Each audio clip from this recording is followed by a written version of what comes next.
တစုံတစ်ခုဖြစ်လာလို့ရှိရင်စိတ်ဆင်းရဲနေမဲ့အစားအကောင်းဘက်ကလှည့်တွေးပြီးတော့လှုပ်တင်လှုပ်ထိုက်တာလှုပ်အောင်ဒါပြောတာနော်လှုပ်တင်လှုပ်ထိုက်တာစိတ်ပူပန်တာနဲ့လှုပ်တင်လှုပ်ထိုက်တာဆိုတာနဲ့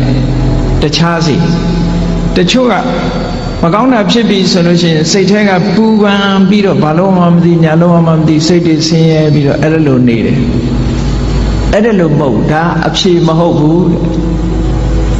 အဖြေမဟုတ်ဘူးစိတ်ပူပန်နေမဲ့အစားပူပန်မှုကိုလျှော့ချပြီးတော့ဘာလို့သင့်တယ်ဆိုတာကိုစဉ်းစားဖို့ပဲလိုအပ်တယ်ဟောလားစိတ်ရဲ့စွမ်းရည်တွေကိုဒီလိုလေ့ကျင့်ပြရမယ်ပြောအကောင်းဘက်ကတွေးအရာရာမှာအကုန်လုံးအကောင်းဘက်ကတွေးရမှာလားလို့ဆိုဒီလိုတော့မဟုတ်ပါဘူးမှန်ကန်တဲ့ဘက်ကအကောင်းဘက်ကစဉ်းစားနိုင်တတ်ရမယ်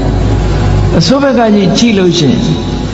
အဆိုးဆိုတာအပြစ်ကိုကြည့်တဲ့အခါမှာအရာရာမှာအမှန်ကိုကြည့်ဖို့လိုအပ်တယ်ပေါ့